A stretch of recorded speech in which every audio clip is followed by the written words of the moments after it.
હાલો friend, જય શ્રી કૃષ્ણ। આજ તો સવારનું મારું ગળું દુખતું હતું, બહુ જ તકલીફ થતી હતી। હું થયું હું નહીં કંઈ ખબર નથી, અને ઘર પડ્યું છે હજી રમણ ભમણ। પહેલાં તો મેં મશીનમાં કપડાં નાખી દીધા ને ફિલ્ટર ચાલુ કરી દીધું। ફિલ્ટરનું વેસ્ટ પાણી નીકળે ને આ રીતના હું બધા છબલામાં ભરી લઉં, કેમ કે અમારે પાણીની તંગી છે ને, એટલે પાણીને અમારે બહુ સાચવીને રાખવું પડે। ઘરના કામ લઉં ને ત્યાં તો સાહેબે તૈયાર થઈને એલા દુકાને જવા। મેં સાહેબને કીધું તમે દુકાને જાઓ ને પહેલાં ટાંકાની કંઈક વ્યવસ્થા કરતા જાઓ, આનું શું કરવું।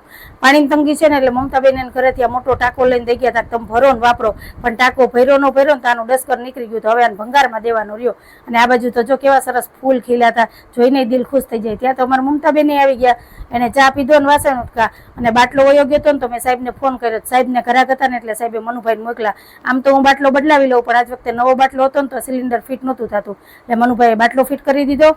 પછી પાણી પીધું ને મનુભાઈ ફરી પાછા ગયા દુકાને, અને અમારા ધારાબેન ઉઠી ગયા હતા, એટલે નાહી ધોઈને મસ્ત એવા જો તૈયાર થઈ ગયા। મેં ચોટલી જ વારી દીધી હો, બાકી બધો મેકઅપ અમારા ધારાબેને હાથે કરી લીધો। હવે મને કહે કે હું તૈયાર થઈ ગઈ તો મને ભૂખ લાગી, નાસ્તો આપી દે।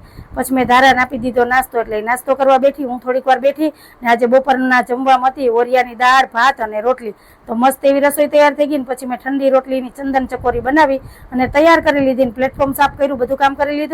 ત્યાં સાહેબ પણ આવી ગયા, એટલે આમ બધા બેસી ગયા બપોરા કરવા। તો હાલો તમે બધા ચંદન ચકોરી, ઓરિયાની દાળ ને ભાતના બપોરા કરવા।